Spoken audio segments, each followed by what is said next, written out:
I will now recognize Mr. Elizondo for his opening statement. Greetings, Chairwoman Mace, Chairman Grothman, Ranking Members Connolly and Garcia, and members of the committee. It is my honor and privilege to testify before you on the issue of unidentified anomalous phenomenon, formerly known as UFOs. On behalf of our brave men and women in uniform and across the intelligence community, as well as my fellow Americans who have awaited this day, thank you for your leadership on this important matter. Let me be clear. UAP are real. Advanced technologies not made by our government or any other government are monitoring sensitive military installations around the globe. Furthermore, the U.S. is in possession of UAP technologies, as are some of our adversaries. I believe we are in the midst of a multi-decade secretive arms race, one funded by misallocated taxpayer dollars and hidden from our elected representatives and oversight bodies. For many years, I was entrusted with protecting some of our nation's most sensitive programs. In my last position, I managed a special access program on behalf of the White House and the National Security Council. As such, I appreciate the need to protect certain sensitive intelligence and military information. I consider my oath to protect secrets as sacred, and I will always put the safety of the American people first. With that said, I also understand the consequences of excessive secrecy and stovepiping. Nowhere was this more apparent than in the aftermath of 9/11, which many of us remember all too well. I believe that America's greatness depends on three elements. A watchful Congress, B, a responsive executive branch, and C, an informed public. Over the last decade and a half, I learned that certain UAP programs were and are operating without any of these elements.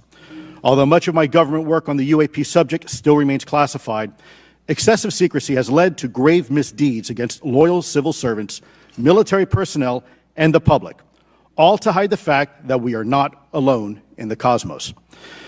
A small cadre within our own government involved in the UAP topic has created a culture of suppression and intimidation that I've personally been victim to, along with many of my former colleagues.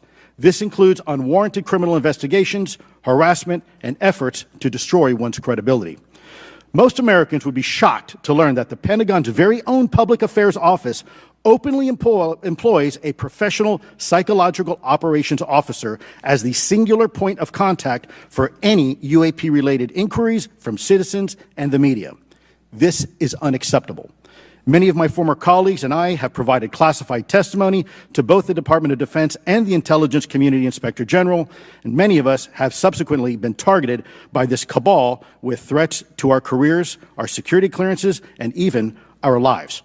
This is not hyperbole, but a genuine fact, and this is wrong. To fix these problems, I propose three principal actions. First, Congress and the President should create a single point of contact responsible for a whole-of-government approach to the UAP issue. Currently, the White House, CIA, NASA, the Pentagon, Department of Energy, and others play a role, but no one seems to be in charge, leading to unchecked power and corruption.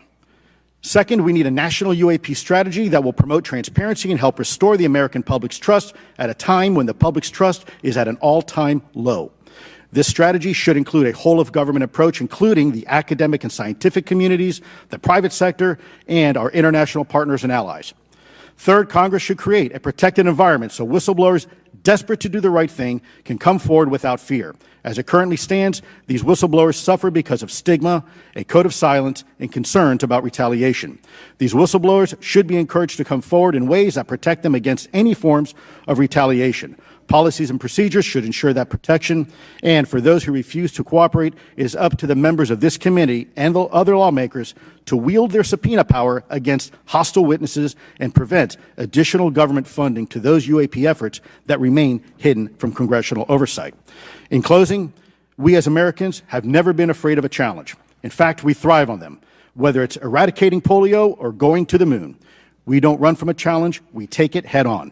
To the incoming administration and Congress, I say to you, we need immediate public transparency, and this hearing is an important step on that journey.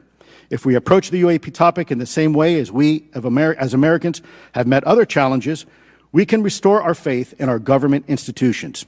Together, we can usher in a new era of accountable government and scientific discovery. I believe that we as Americans can handle the truth, and I also believe the world deserves the truth. Thank you, esteemed members of Congress, for your time today. It is profoundly appreciated by many. Thank you. I ask unanimous consent for Representatives Ogles of Tennessee and Boebert of Colorado to be waived onto the subcommittee for today's joint subcommittee hearing for the purpose of asking questions. Without objection, so ordered.